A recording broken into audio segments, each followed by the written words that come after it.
This was actually a very interesting episode since the whole focus was mainly on one plot instead of an A plot and a B plot. We are also introduced to an old friend of Mrs. Trombley who happens to be a celebrity amongst the pets, especially Pennyling.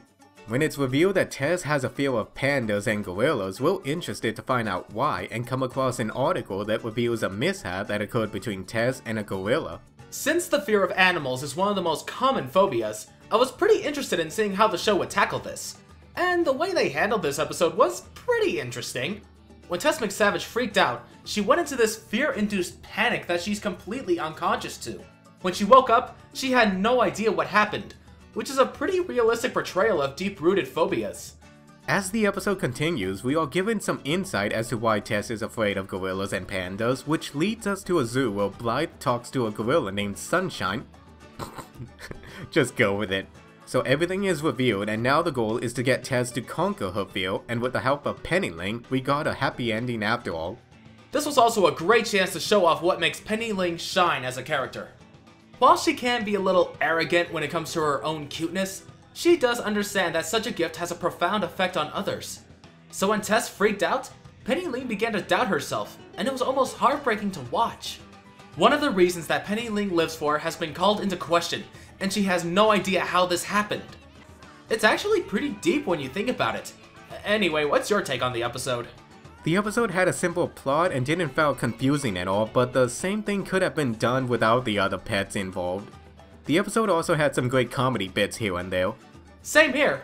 It was funny when it needed to be, it had a good scenario, and a great moment for Pennyling. Good enough for me.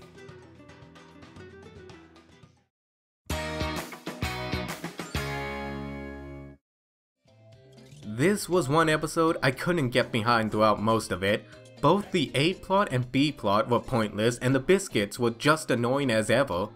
The A plot centers around two koalas who are angry at each other for unknown reasons and causes a feud amongst the day camp, and the pets just go along with it. They have no reason to be mad at each other, and not even the koalas know why they were mad at each other in the first place. Yeah, considering how much they seem to want to poke fun at the pointlessness of the sort of Hatfields and McCoy's family feud situation, this just felt lazy. I mean, the koalas just separate the pets for no reason and the other pets just go along with it? What the hell? While we did get a reasonably funny existential scene with Vinny and Sunil, I saw absolutely no point to this subplot. The B plot was another issue I had with the episode. It had the opportunity to show how the biscuits act without the other one, similar to Door Jam, but instead Whitney just annoys Blythe and her friends. The solution to the problem was to make Blythe look stupid on a skateboard and remind them of the one thing they have in common the most. They both can't stand Blythe, and this apparently brings them back together. Well, I can kind of understand this situation. Both in Door Jammed and most of the episodes that followed it, it's been demonstrated that Whitney is the smarter, or at least more level-headed, of the two.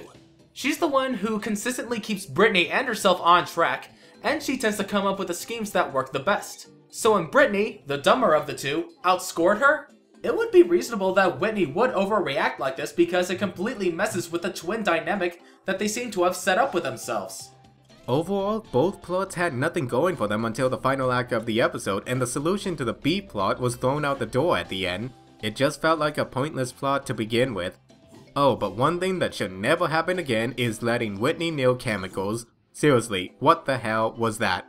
Considering the amount of chemical-laced makeup she applies to her skin on a daily basis, maybe she thought it wouldn't be that much different. Ha! Burn!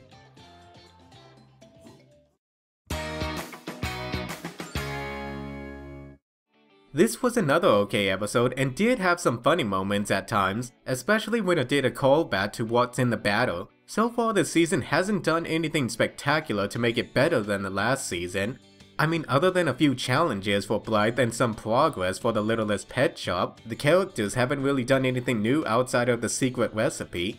As Blythe and her friends are invited to the Biscuits party, Zoe plans on going with the other pets disguised as a human. This could have been a risk for the episode because it comes off as predictable at first, but what they went for instead wasn't really too far off from what I expected the first time around.